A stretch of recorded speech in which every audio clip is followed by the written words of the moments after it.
How's it going, everyone? William Fletcher here from leveledupcontractor.com, and we have a special training for you today because today we are talking about how to build a one-page strategic plan for your business. So whether you're a contractor or a construction business owner or a home service-based business owner, this plan is going to be for you because I'm going to show you how to go through every single department, define your key metrics, and build a one-page strategic plan for the upcoming year. Or if you're starting this out in the middle of the year, maybe you could go from the middle of the year to the end of the year. But the idea behind this is that you are building a strategic, intentional plan to hit the results you were after. So first of all, let's just talk about why a one-page strategic plan.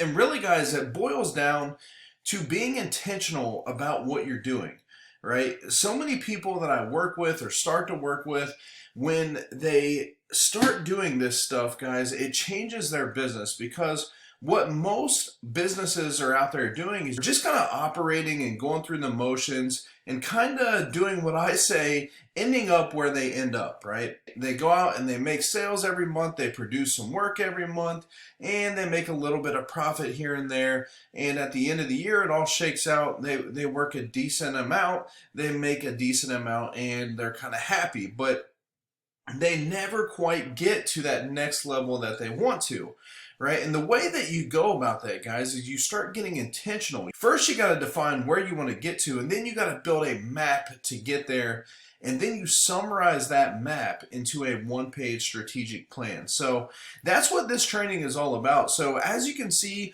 on this template here, we're going to go through it line by line. I'm actually going to build a one-page strategic plan in front of you guys on this training today.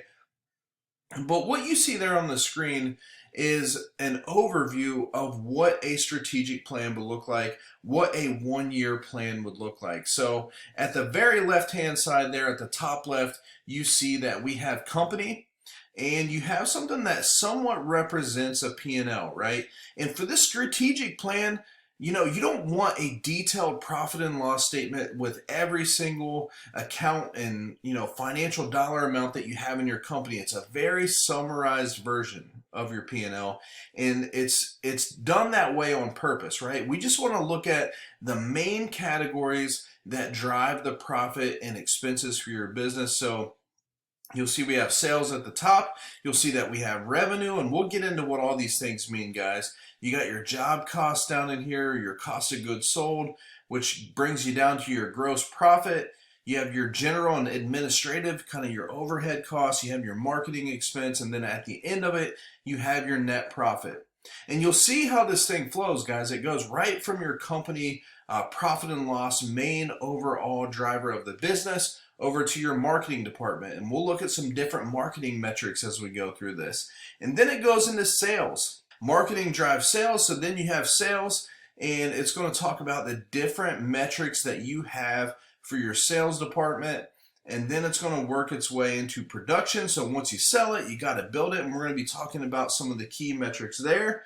And then ultimately it gets you over to your accounting department, collecting your money on the back end and seeing what's outstanding. And then at the very end, guys, you have action items or key things that you want to implement in your business. So we're going to build this as we go in real time. Now, one thing before we do this, guys, and we're going to spend a little bit of time on this in this training because it's important, is we're going to build what I call a 1031 plan.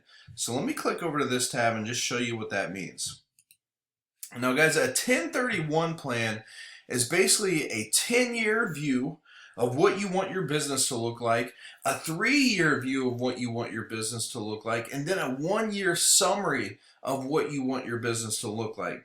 And the reason that we build it this way, guys, is if you want to figure out where you want to go this year, right, you need to know where you want to be in 3 years and in 10 years, and we want to build it backwards, right? Some people have massive 10 times kind of goals, like, if they're a $10 million company now, they want to be a $100 million company in 10 years, right? They want to 10x where they're at now. Some people are anywhere in between. So I don't know where you're at with that, but we're going to build some examples. We're going to do a 1031 plan. Now, the other thing that I want to point out to you guys is there's a lot of information in here. And if you're just sitting down to do a one-page strategic plan without doing any kind of groundwork ahead of time, it's going to be very difficult. So the assumption with this training is that you've looked at some numbers, you've put together a budget, you put together a sales plan and a production plan. Now, obviously, that's outside of the scope of what we're going to do here today, but you're going to see some example files of a budget. I'll just click over there and show you now. So we're going to see a budget which is trended by month, and then you have your total budget for the year over here. So we're going to use some of these numbers in this example training. And then you're going to see I put together a sales plan, and we'll go over that, and a production plan. And then we're going to use these things to drive us back to the one-page strategic plan. So with that, guys, that's kind of the overview. Now let's start diving into the steps. So your 1031 plan, all right? Your 10-year, your 3-year, and your 1-year. So guys, start big on this. Where do you want your business to be at in 10 years? What's the revenue going to be? What's the profit going to be? And what does it look like? You know, are you going to be working, 10 hours a week on the business, kind of just as, someone sitting in the owner box where you're not in the day-to-day, right? Or actually, are you going to be retired? What's your 10-year plan going to look like? What's the vision? So the first thing you're going to do is you're going to refine it, right? So let's say, for example, your business last year was $1 million business, and over the next 10 years, you want to grow it to a $20 million business. So revenue, we're going to put in here at $20 million. All right, so in 10 years, we want to grow this thing to a $20 million business. And the profit we want on that is a 10% net profit. So if we do the math on that, a 10% net profit on $20 million is going to net you $2 million in profit. So we're going to plug that in there. There we go. Boom, now we got it. So now that we have this, what does it look like? What are the kind of things that have to happen, right? So a $20 million company, we got to start to think about this. What would that look like in your head? Well, it would probably look like a company with well-defined systems, right? You got to have awesome systems to be that kind of company. Let's say that in your market, you're probably going to cap out at about 5 million in this example. Let's say that. So if that's the case, you're going to need up to 4 locations to generate 20 million in revenue. So 4 locations. What else would it be?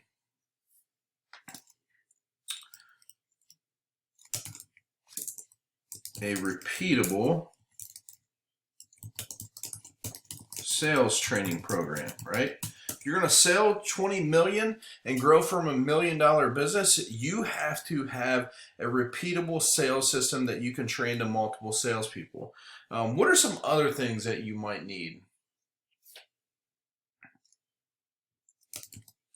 A high functioning CRM.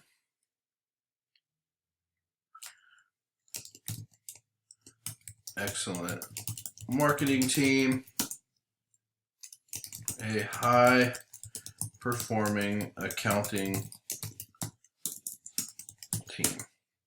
Cool, so we'll leave it at that for now, but when you do yours, you really want to define this. So now let's break that down to 3 years. So if right now you're doing $1 million and in 10 years you want to go up to $20 million, let's find out where we think we need to be in 3 years to hit that goal. So let's say that in 3 years, we're going to grow this thing to $5 million per year. Kind of give us a nice boost. And one thing you'll learn about as you grow, guys, it actually gets easier as you grow to multiply your revenue bigger. So that jump from 1 to 5 is probably going to be pretty difficult, but going from 5 to 10, will be a lot easier. Going from 10 to 15 will be easier. Going to 15 to 20 will be easier. So we'll put that there. And let's say right now for this, we'll just do 10% on the profit again. So we will do 500,000 on this. Boom. And actually what we'll do, both of these, 10%, and we'll do 10%. All right. And in 10 years, you know, we want to have all this stuff done, right? And maybe there's some things that we got to do that's part of that to make that jump. Maybe one of them is we need to open one new location, right? That's going to be in our 3-year plan. Now, the other thing we said here is accompanied with well-defined systems. So what could we start to do to systemize? So we're going to use the 80-20 rule, which is going to be to systemize the most important things that's going to help us get there faster. So we're going to say systemized sales and production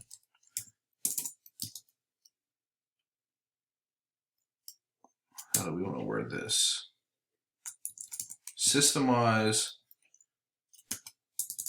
sales and production process. All right, so we're going to systemize our sales and production process, and we're going to open one new location. All right, so I'm going to have that going. So that's going to kind of cover getting the sales system, production system down. We're going to open one new location, set up and install new CRM system. So let's do build a marketing team. All right, so we can get that explosive growth going. Build a full sales team with sales manager. What else are we going to need for our $5 million goal? Let's say we want to bring on project managers to manage projects. All right, there we go. Got us a good little start there. So now let's break it down to the 1 year. So we did 1 million the prior year. Let's, in this example, say we want to double our sales, and we'll roll with that same profit number of 10%. So 200,000. We got that. And let's define what that's going to look like, right? Well, in order to do that, let's say you're going to have to bring on 2 sales reps, right? So maybe in the $1 million example, you're doing most of the selling, so you need to bring on 2 new sales reps to help you hit your goal. And you can kind of step back a little bit as they get up and rolling. Not going to worry about anything with the new locations this year because you got some time to get that built up. Let's say you want to pick a CRM system to move forward with. So you're going to pick your CRM that helps set you up for your 3-year and your 10-year goal. Let's say you're going to bring on a dedicated marketing person. All right. And let's see. So you're going to bring on 2 sales reps. You're going to run that. And nothing there. What else are you going to need to hit your goal? Document your sales process. Create document templates for sales and production documents. All right, so if you're bringing on 2 sales reps, you got to document your sales process, Create some document templates for your contracts, your estimates, your material list, work orders, all that kind of stuff. And let's say create a sales presentation and build a standard estimating spreadsheet. We'll say that's your 1-year goal this year. All right. So we got that, guys. So this is our 1031 plan. Now, if you were doing this in real time, in real life, you would be taking this, you would put a lot of thought into this, a lot more than the 10 minutes that we've spent here. You probably have the key stakeholders in your company. Maybe if you're a bigger company, you got your whole leadership team and you guys are going through this. If you're a smaller company, maybe you and a partner or you and someone that's high level in your business. So you'll spend a lot of time on this, guys. Take it off-site, out of your business, go somewhere, put it up on a whiteboard, or get you some big giant sticky notes and just lay this stuff out. Spend some time on it, really define it, what you want it to look like, and rock and roll with it. So that way you can build your one-page strategic plan. So this is really your first prerequisite to building your strategic plan and getting that going, because all of these things are going to convert over into it. Now, the other key things that you're going to want to build that we touched on a little bit before is a sales plan and a production plan, and build it backwards with the budget, so you'll have all that as well. So you have a detailed budget that we can build off from, and we're going to use some of this in our examples. So we have a couple numbers ready to go for our strategic plan just off of what we've done here. So remember, the strategic plan that we're building is for our 1 year, right? So that's what we're looking at. So from our 1 year plan, we know that we have to do $2 million in revenue. So we're going to plug in $2 million in our revenue column here. So we're going to put in 2 million. Boom, there we go. We got that. And is there anything else we can quickly pull from here? Check that out. We got our profit. So we got our profit goal of 200,000. And we'll actually leave this there because that's a formula, and we'll just let that calculate out, but we'll check it back when we're done to make sure we got our profit right. So we got that. So now what we can do, guys, is we can copy these items here from our 1 year plan over to our action items. And let's do this. I want to fix this up for you guys a little bit. Let's do merge horizontally, and merge cells, and let's wrap this a little bit. So there we go, and boom, now we got it all right there, and it's looking pretty and ready to go. If we want, we can number these so they stand out a little bit. So we'll do that, put that in there.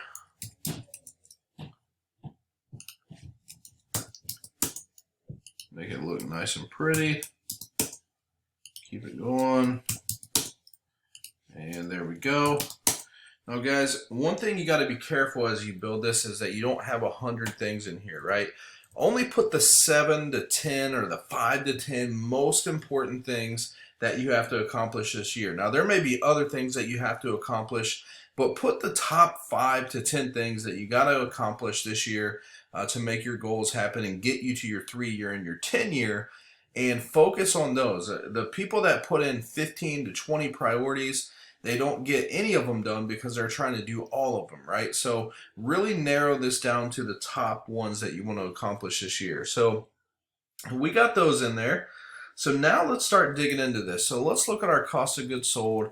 And since I'm using a different dollar amount than in my budget example, we're just gonna grab some percentages to get some numbers here from this example. So for my in-house labor, let's look at this.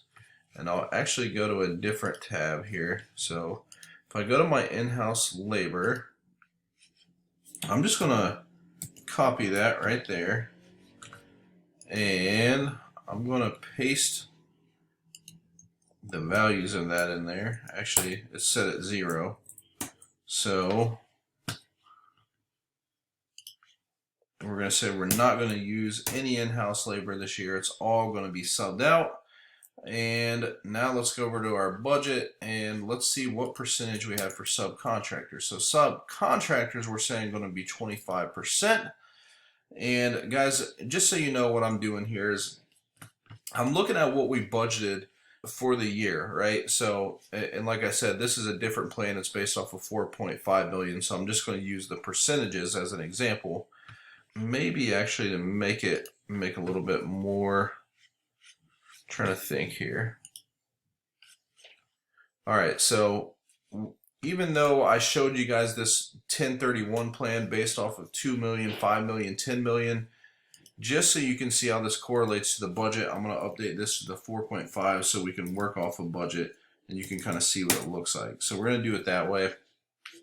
And now, if I'm working off of a budget that I've built, I can come over here and say, all right, so my total subcontractor expense for the year is going to be 1.2 million. And if I take that and I divide that by there, it's going to tell me the percentage. It's about a 27%, but we're just going to copy that number. We know that we're going to spend 1.2 million on subcontractors this year. At least that's what we're estimating. So we're going to plug that in and boom, we're ready to go there. It says we're going to spend $135,000 when we did our budget on in-house labor, so we'll plug that in there. On materials, we estimated that we were going to spend 1.35 million, so I plug that in there, and I gotcha. So I have that there, and then on our sales commissions, said it was going to be 450,000, so I'll paste that in there. And so we have that. Need our line back. Got rid of our line. There we go.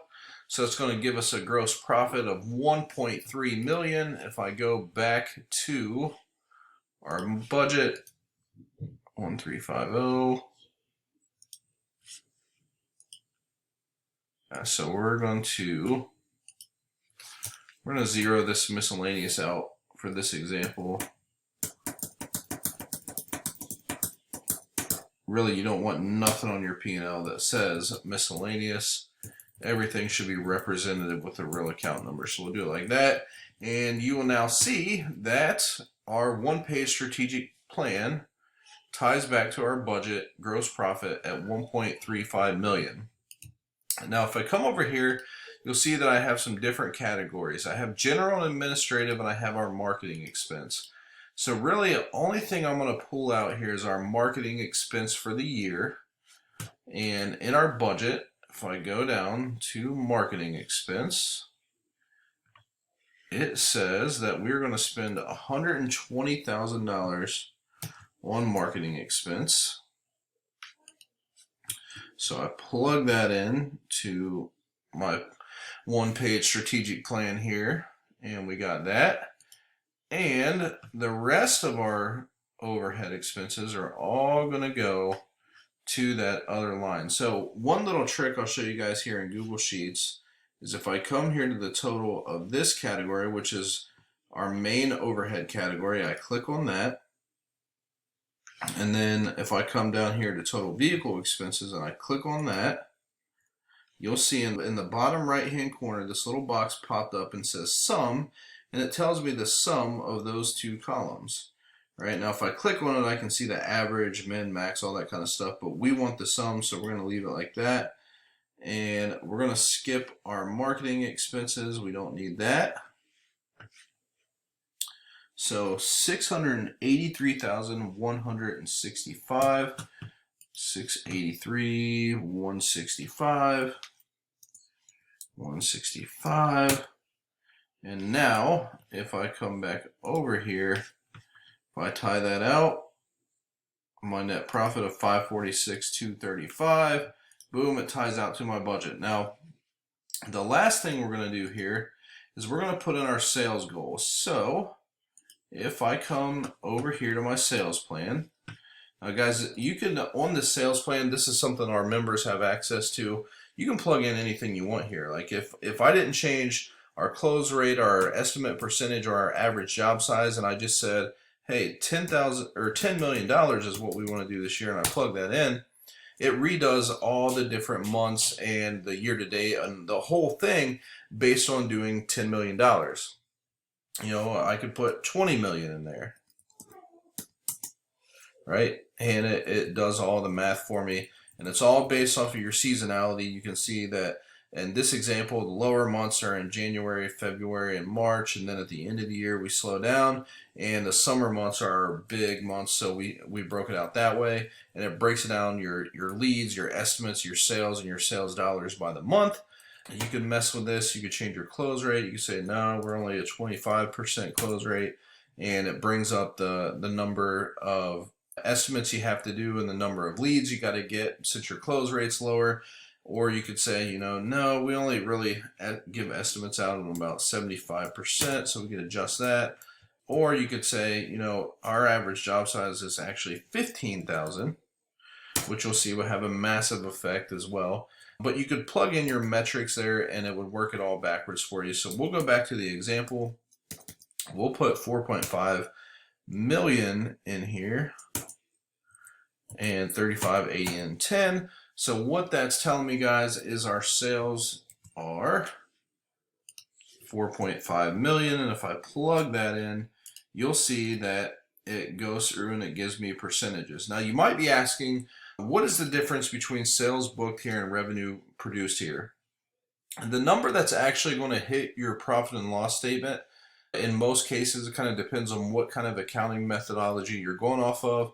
But I typically look at this 4.5 million of revenue produced here as the number that's going to actually hit my profit and loss. So what this means in simple terms, I'll try to simplify this instead of going super accountant on you here, but it means that we've earned it, right? So when you sell something, when you sign a contract, you haven't earned that money yet. You simply signed a contract to do work for them. So in one way or another, you kind of created a liability for yourself because you've contracted something, but you haven't delivered on that process yet, right? So that's what this 4.5 million here represents. Now this one right here represents if you were to go through and build every one of those jobs that you sold, and you also invoice the customer for the $4.5 million, that's what this number represents, right? So at this number, you've earned it. At this number, you've only sold it. Or other way to say that is here we've sold it, here we've produced it, so we've earned it. Now, in most cases, if you sell 4.5 million out over a calendar year, you aren't going to produce it all in that calendar year. I understand that. The reason that our number is typically right around the same when we do this is because most of the time, whatever we sell, we produce about 90% of it in that year. And from the prior year, we produce about 10% of what we would call carryover. So at the end of December, we have some work in progress there that's not done, that doesn't hit our earned or our revenue produced number until after the first of the year. And so that 90-10% split usually works itself out to be roughly about the same thing. So for the sake of this example, we're going to leave that the same there, but that's the difference between the two. And now that you can see that, now that I've plugged that in there, all our percentages are brought over. So what this is saying, guys, is that we're going to produce 100% of what we sell. Again, that's probably not 100% accurate, but if you're doing some carryover work, that's probably what it would look like.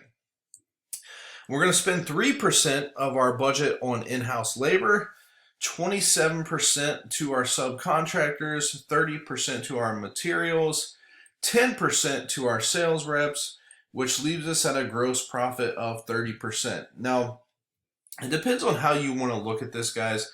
Some people don't include their sales commissions in their gross profit. That becomes an overhead expense, which in that case, if you were doing that, would be plugged down here in general and administrative.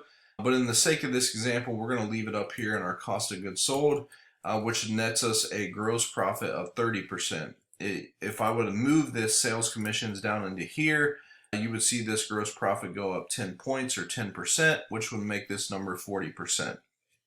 Right? But then you bring that down, it's got our general administrative at 15%, has a marketing expense of 3%, which is a great marketing number, and a net profit of 12%, which would be awesome because we'd be smashing our 1-year goal example, but we have that in here.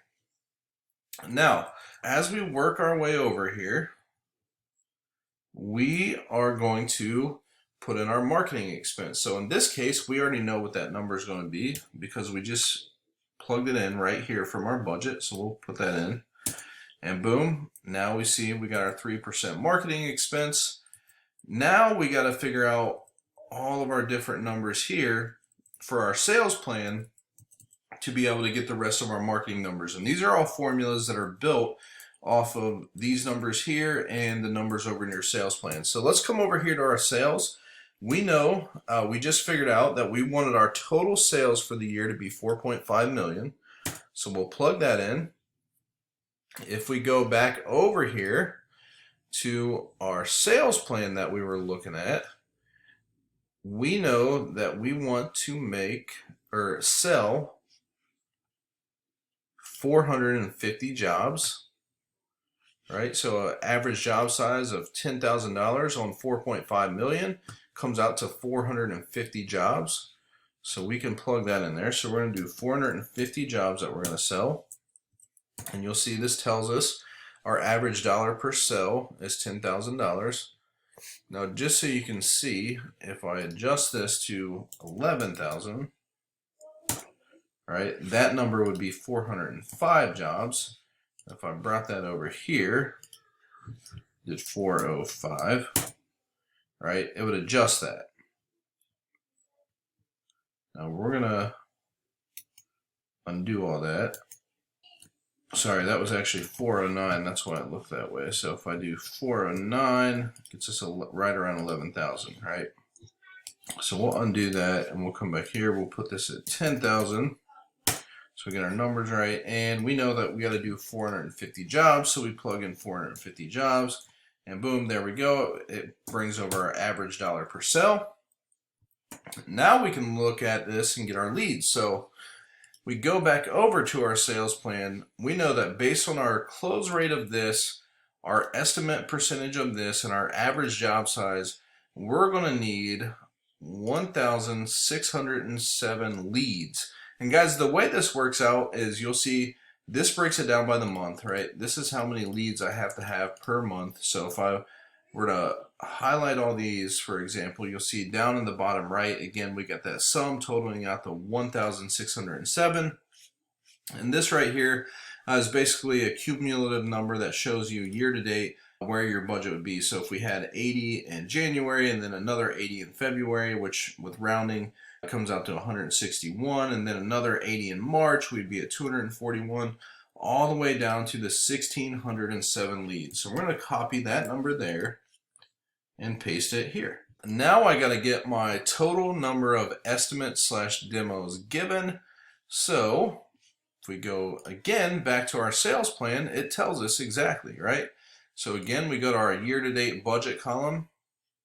I know that if we estimate at 80% on this amount of leads, then we're going to need to estimate 1,286 times to get to our $4.5 million goal. So we'll plug that in there. And boom, just like on our sales plan, it brings over our metrics. So our closing percentage of 35% and our estimate ratio at 80%. So now on our one-page strategic plan, we're getting all our KPIs brought over so we can just look at this to know exactly where we need to be. And if we go through this here, so average gross margin per job, we are going to plug this in at this same gross profit percentage, 30%. and that gives us a $3,000 gross margin or gross profit per job. So we'll actually change the name of that here, gross profit per sale. So just so you can see what this looks like, if I know I'm going to sell 100 jobs, if I take 100 times 3,000, I know that that's going to be worth $300,000 in gross profit to me. So kind of a cool metric to have at your disposal. So that's why we got it on here. And then guys, we can come down here to production, right? So our operation side of the business, the people that actually produce the work, we can start to look at this and we can say, all right, so total number of jobs that we're going to produce. So in this example, guys, we know that we want to produce 4.5 million in work, and we know that our average dollar per sell or dollar per job that we have is $10,000. And basically we want to produce the same amount of jobs that we sold with carryover. So I could either take this revenue number here and divide it by the dollar per sell, and that will tell us that our production team's goal is to produce 450 jobs. Or I could just come over here and do equals total number of jobs sold and make it that number. Now obviously adjust this if your carryover or your revenue number is going to be different. In this example it works out the same. So we got that there. Now your average job life cycle, job completion days, and collected days. Now this may be something that you don't have. It may be something that you take off of here, but if you can get it, it's very powerful to know these numbers and to be able to gauge the success and failure of your production team off of these things. So for example, let's see if we got some good data to work with here. I think I do in this master job sheet. So what you'll see, guys, in our program, we go through this in very, very detailed level, but we have our sold date, we have our job completion date, and our job paid in full date.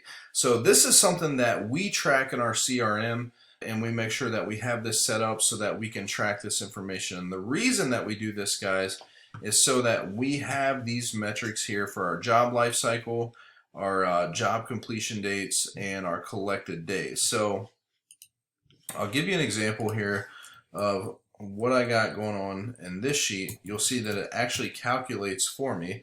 So basically what this does, guys, so for produce days, if I click on this formula, you'll see what it does here is it takes D4,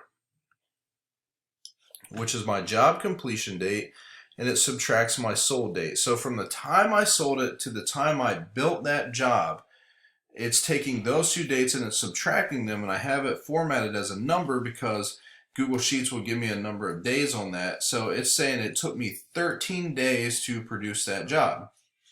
Now if I come over to my collected days column and I look at this, it says D4 minus E4. So this is taking my paid in full date minus my job completion date. Right? So this tells me how long it took me to collect the job. And then the last formula over here is just saying E4 minus C4, which would give us our total job cycle, or the time from the time we sold it to the time we got paid in full. It takes our job paid in full date minus our sold date, and that's how we get that. Now that's just on one job. And guys, keep in mind, you may call these things different things. This might be your contract date, or whatever you call that. This might be your produce date, this might be your collected date, your whatever you want to call it in your metrics. But these are the three things that you got to track. And this sample data set, I have this all plugged in here.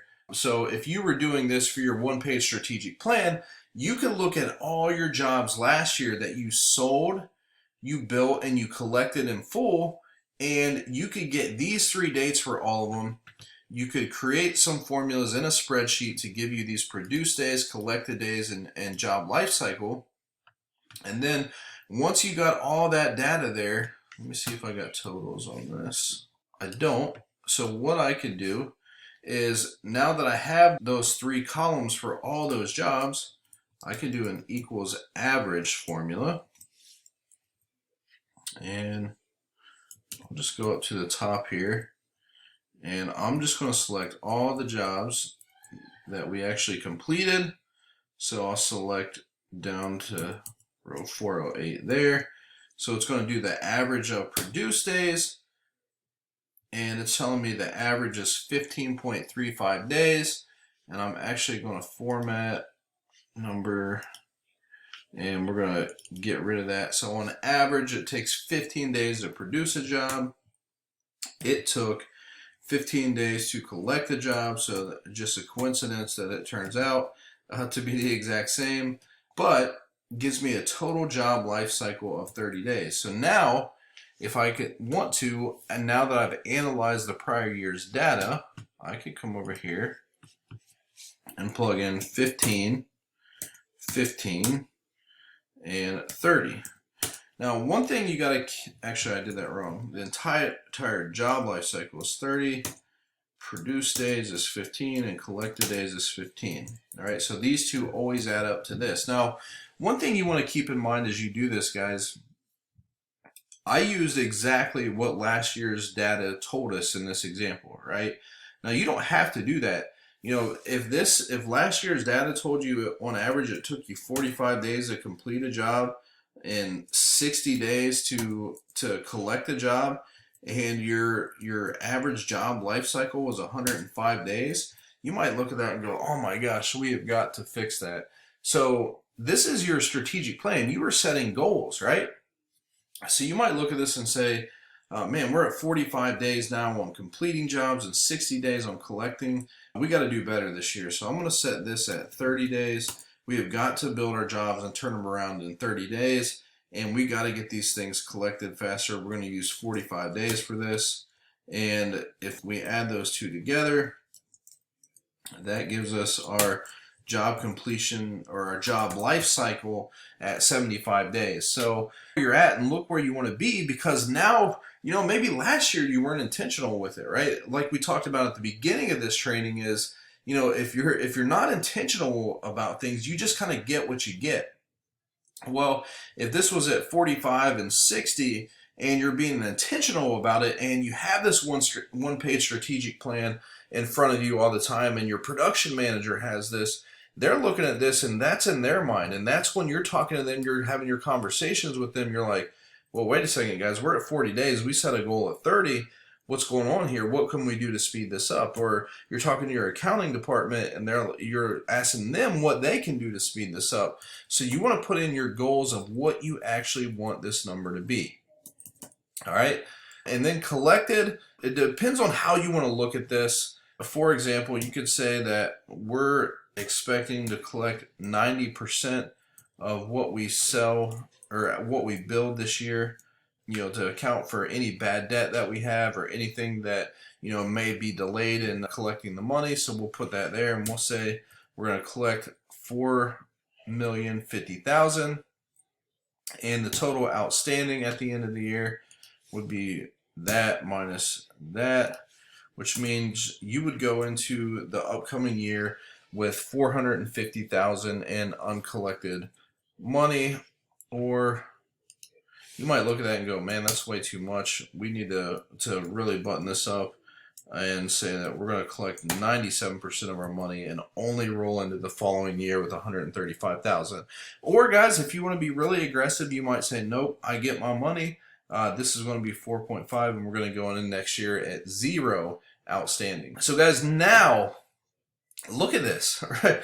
When you do this, you put together some really good stuff. So now let's run through this. So now you have a strategic plan that's all on one page that you would print out, right? You would come up here, you would select the cells of this one-page strategic plan. We'll select it here. We'll go to File, Print. We'll do Selected Cells. Boom, and you print that baby out on a landscape format, and you have literally a one-page strategic plan in front of you. And guys, check this out.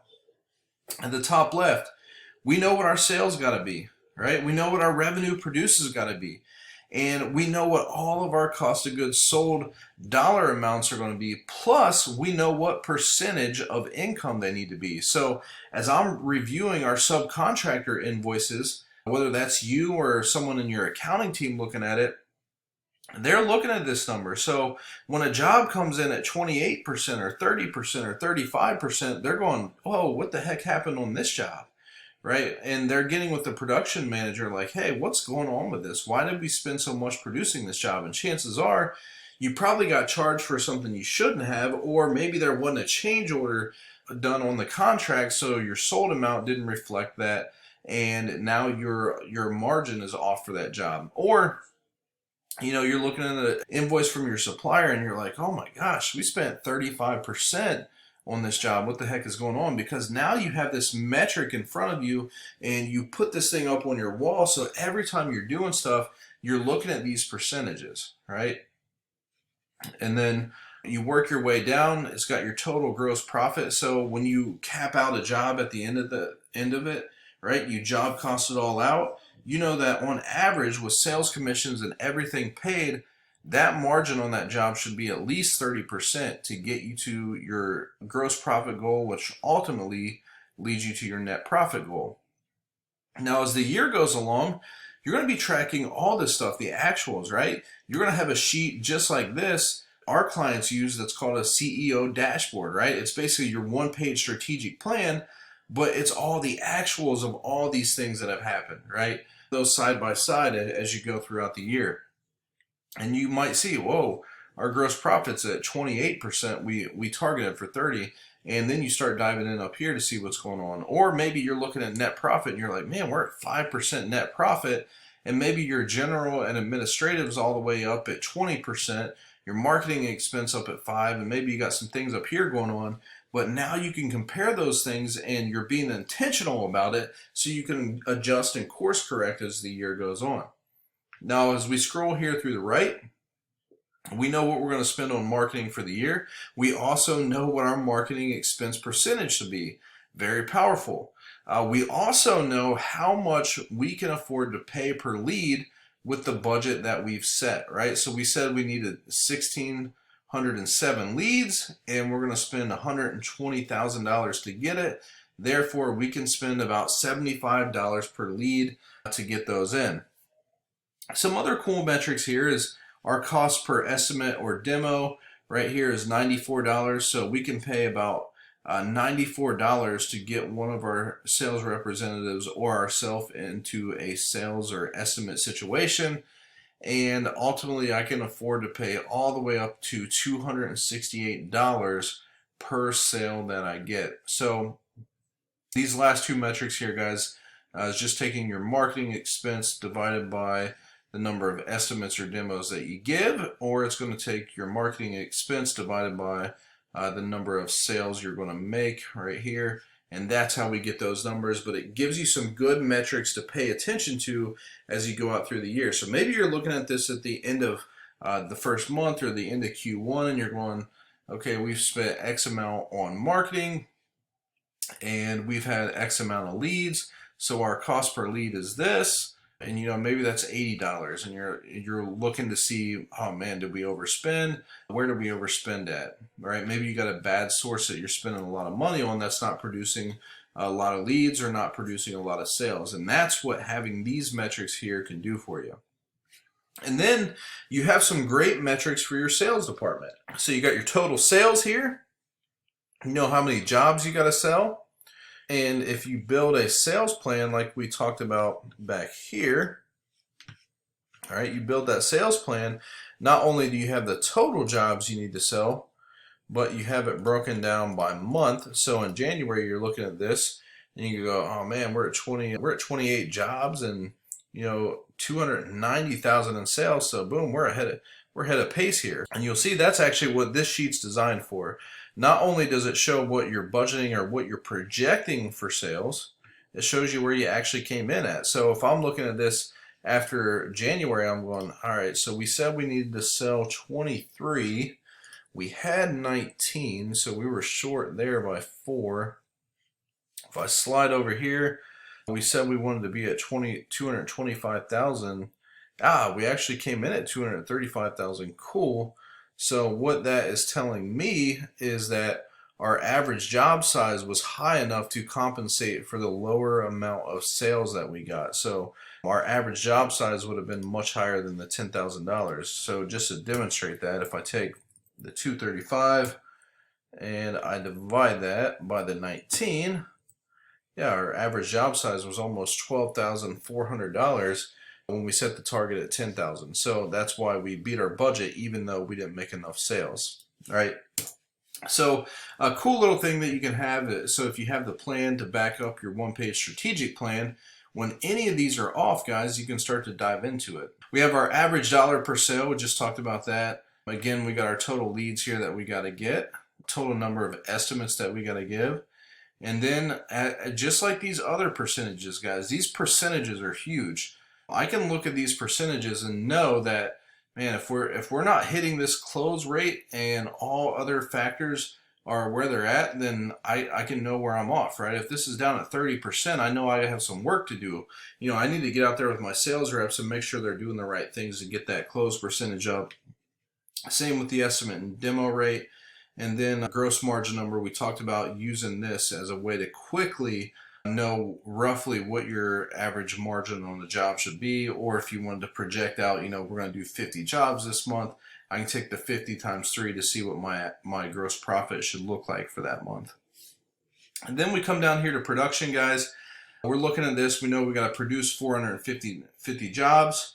We know that on average, our entire job life cycle from the time we sell it to the time we collect it in full is going to be about 75 days. So as we close out jobs, we can see if we're on track for that.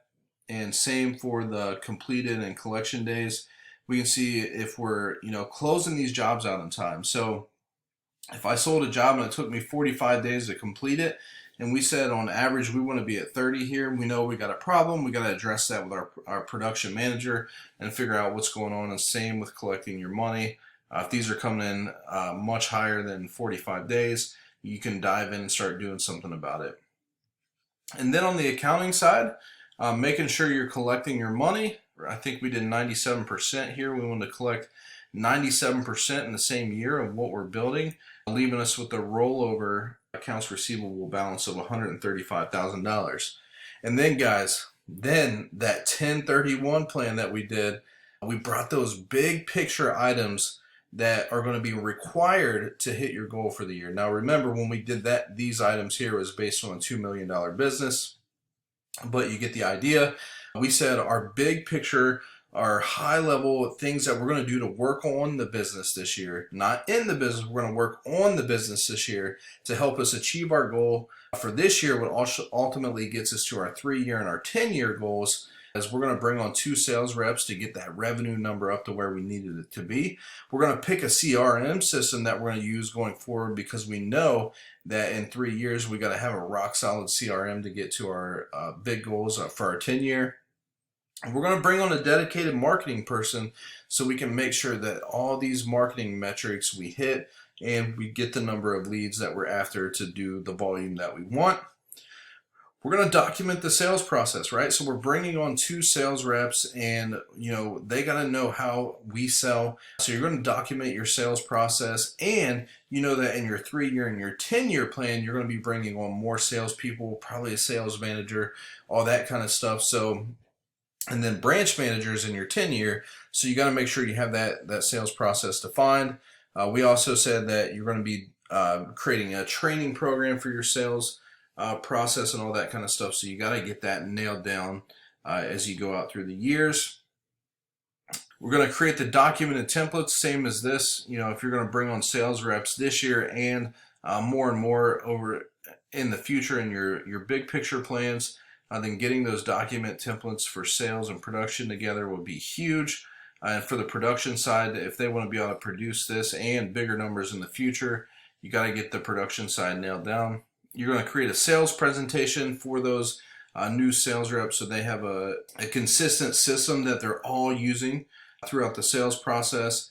And then, guys, this is a huge one for a number of factors. Building a standard estimating spreadsheet for your team right? So making sure that they're all estimating the same way. Now, it may not be a spreadsheet. If you're already using a CRM, you're probably doing your estimates in there like we do. But if you're a smaller company that's, you've kind of always done the estimates, maybe you've always done it in your head, wrote them out on paper, or maybe you're using some type of spreadsheet, but you can create a standard estimating system for all your sales reps as you bring on the 2 this year in this plan, or the future reps, making sure they're all estimating the same way. And guys, that's huge.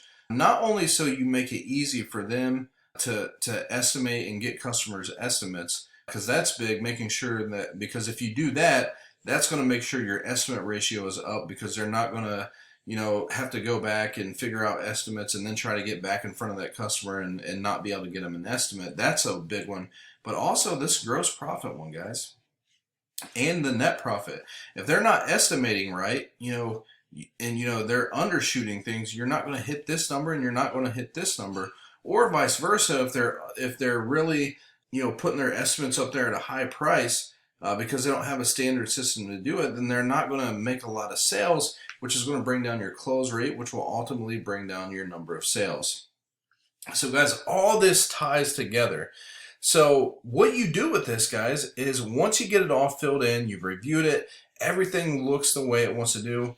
Again, you would go to this print, you'd print it out, put it on your wall, give it out to your key stakeholders in your business, your production manager, your sales manager, or whoever in your business that helps make things happen. This is probably going to be a lot of what you focus on and a lot of the accounting focuses on. You give a copy to your marketing person, so they have these metrics. Give a copy to your sales leader if it's not you, so they have all their metrics that they got to hit. Roll it out with the production team, roll it out with the accounting team, and then at the end of it, guys, figure out who's going to be responsible for these action items, right? So maybe you're going to worry about focusing on bringing on the 2 sales reps. Maybe your office manager is going to be the one that's responsible for researching and help picking out the CRM. Maybe you're going to bring on a dedicated marketing person. Maybe that's you doing the hiring on that. Documenting your sales process. Maybe that's you and someone else on your team, or however you want to do it. If you're an existing company that has a really good sales rep, having them document their process, or having someone with them documenting their process is a way you can handle that. But at the end of the day, guys, these major action items, you want to have one owner of them and make sure you get them done, because that's ultimately going to achieve you towards hitting your goals, which is the whole purpose of the 1-page strategic plan. So guys, that does it for this training. If you have any questions on this, be sure to make any comments on it that you have, or reach out to me directly. But guys, this can be a game changer for your business, because it really gives you that direction. It gets you intentional about what you're doing, and it gives you the quick snapshot of all the metrics and things that you need to do in your business to hit your goals. So guys, if you want more training like this and templates just like this, if you want a copy of this template, you can get all that over at leveledupcontractor.com by joining one of our programs there. And if you have any questions there, you can always book a call on our website and be glad to help you out. Thank you so much, and we'll see you in the next one.